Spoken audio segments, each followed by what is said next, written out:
Good morning, good afternoon, good evening to East Central Missouri and the world, and welcome to the James Strong Show podcast number 180.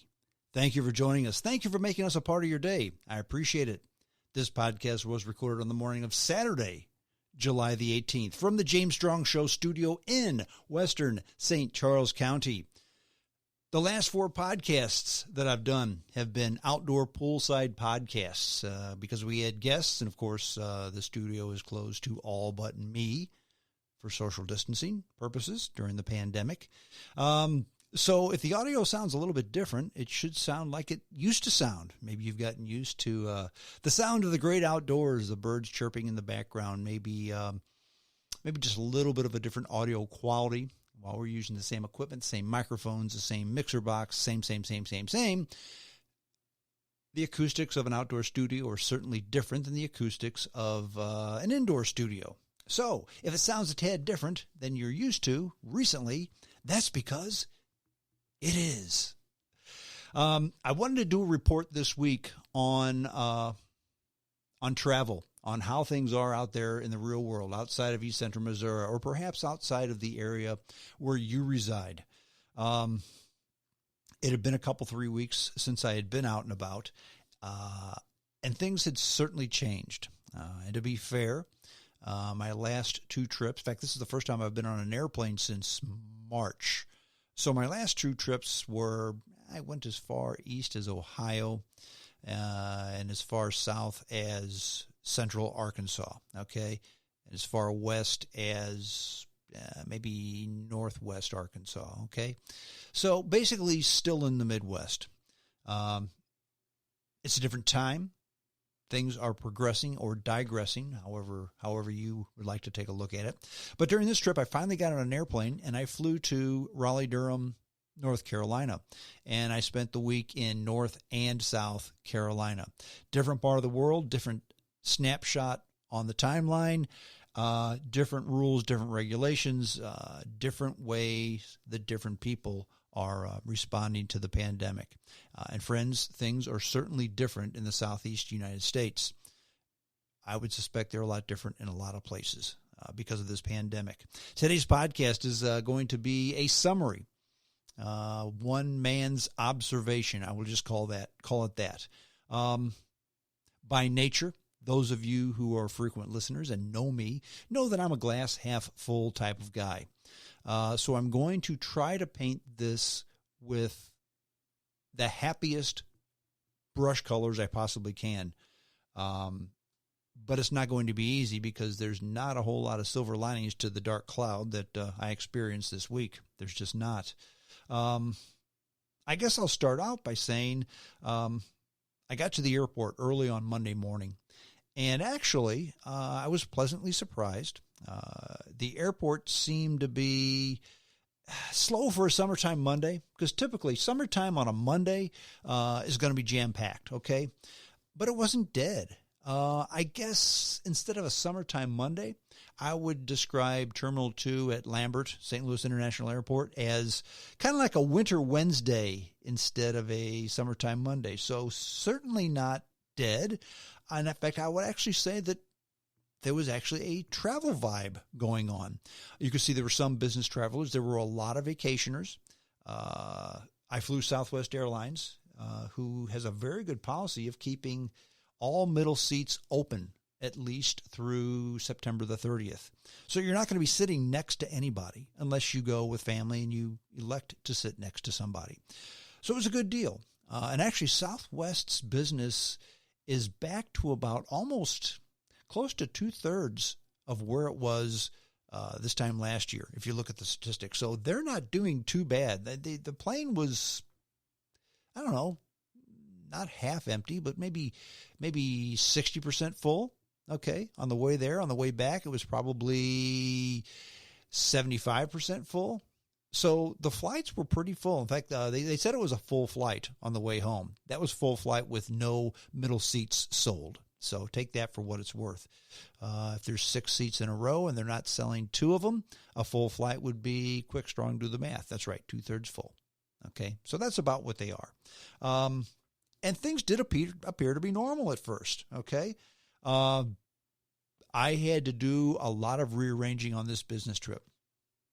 There's a lot of manufacturing business in the Southeast United States, in the Carolinas.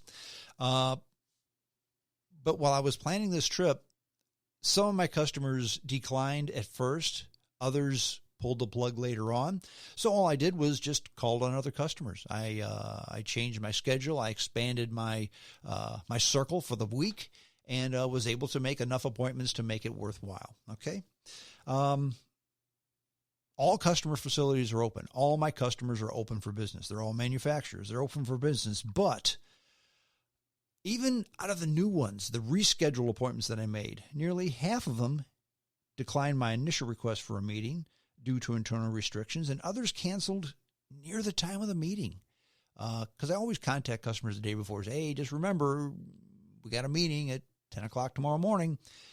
And they said, yeah, well, about that. They've tightened up restrictions, and unless it's an emergency, we can't bring people in. And of course, this wasn't an emergency. This was a sales call. Okay, important to me, maybe not as important to you. So they declined. One guy, they were open. He could see me, but the boss had said, no, this week you need to be working from home. So if he's working from home, I can't see him. Had a nice phone conversation, did some business with him. He sent me a drawing for a quotation. So we did business, but I wasn't able to call on him. That was odd. This doesn't happen. It doesn't happen to me, I should say. It's the first time this has happened with having this many cancellations for this many customers during a very short period of time. But we certainly live in different times than we're used to now, don't we? Restrictions did ramp up in that part of the country recently. This week in particular.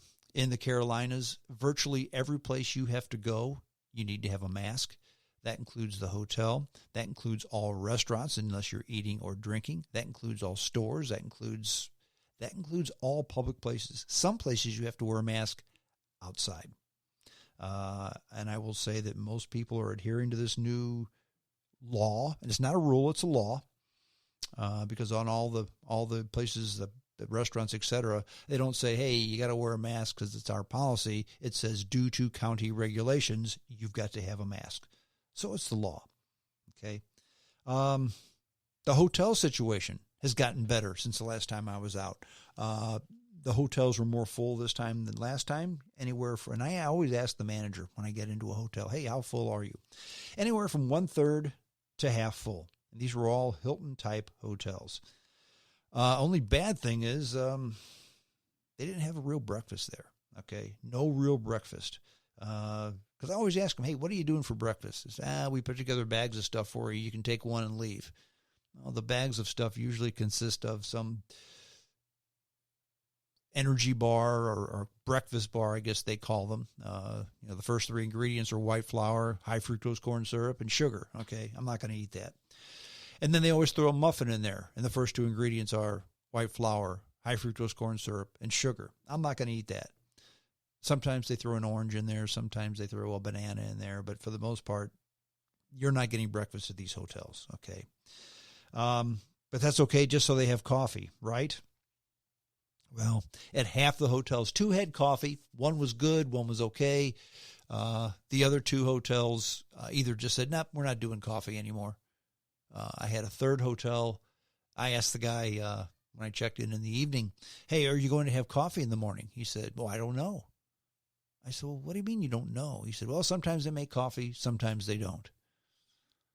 I said, well, is tomorrow one of the days they're going to have coffee? He said, I don't know. I don't work tomorrow.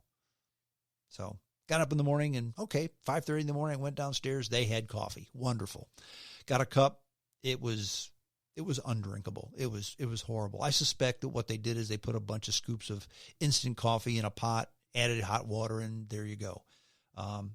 So not only were there no breakfasts at the hotel, but there was no coffee half the time. It was difficult to get stuff to eat. I understand why they did this at the hotels. Okay. They are cutting back on absolutely everything at these hotels.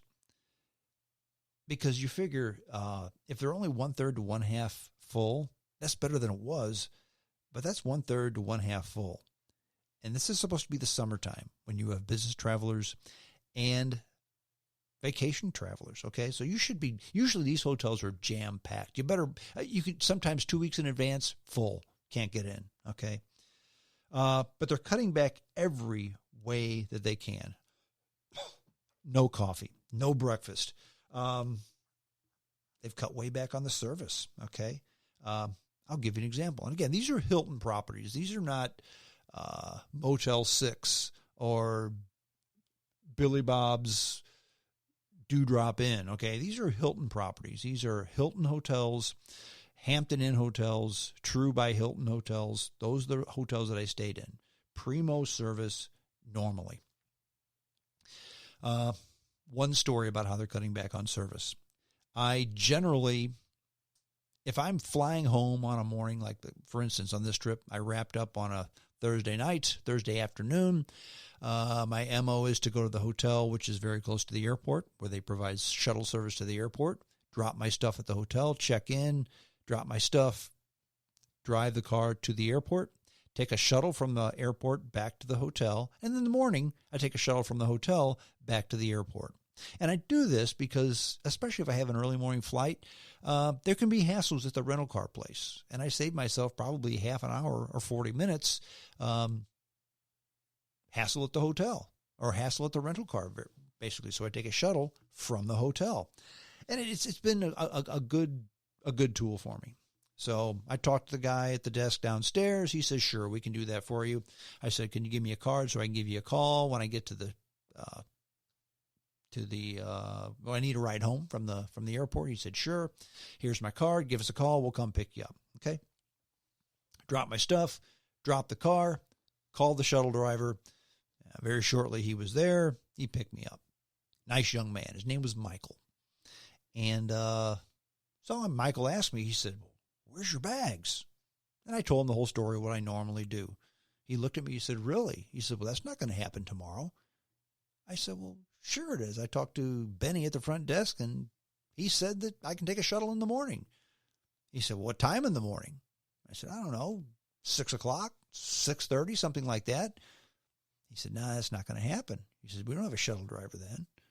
He said, boss comes in at 8. He could take you, but there's no shuttle. You can use no shuttle. I said, no, look at the card right here. It says 5 a.m. to 11 p.m. We have a shuttle. Michael said, yeah, I know what the card says, but I'm the only shuttle driver. They laid off all the rest, and I don't work tomorrow. So trust me, there's no shuttle running tomorrow unless the boss takes you, and the boss doesn't come in till 8. Sure enough, I asked the front desk guy, and he says, ooh, that's right. Sorry. Well, the boss can take you at 8. Well, again, I got the plane. my plane boards at 7:30, so if the boss takes me at 8, I've missed my flight. And that's the only direct flight from Raleigh-Durham to St. Louis for the day. Actually, there is another one, but it's late at night, and it's expensive. He said, well, sorry, I guess you have to take an Uber. So I dropped a perfectly good car at the airport early, only to pay an extra $11 to take an Uber to the airport the next morning. But again, they cut all the shuttle bus drivers but one to save money. Then I had a problem with the AC in the room. And this happens every now and then at hotels, okay? I will say that in my many, many years, in my hundreds and hundreds and hundreds of trips that I've taken, by this time perhaps it may be thousands, or at least thousands singular, I'm very particular about my room. That's why I stay almost exclusively at Hilton properties, certain hotels, certain things, because they're the same and I've learned to like them. It doesn't mean that Hilton is better than Holiday Inn or Sheraton or Marriott or any of the rest. It's just that I've become accustomed to the way they do business, with the way their beds are, with their MO, okay? So I'm used to all this, just used to it. I'm a creature of habit. And in the summertime, what I will do is run the air conditioner until it gets as cold as possible. Then I shut it off because I cannot sleep in a room with the noise of the air conditioner running. The air conditioner can't be running. If there's even a electric refrigerator in the room, I have to unplug the refrigerator. I have to have complete silence for when I sleep. So I went to turn the air conditioner off that evening, Thursday evening, and it kind of turned off, but the fan kept rolling just a little bit, and heat was coming out of this vent. Okay, That's okay. This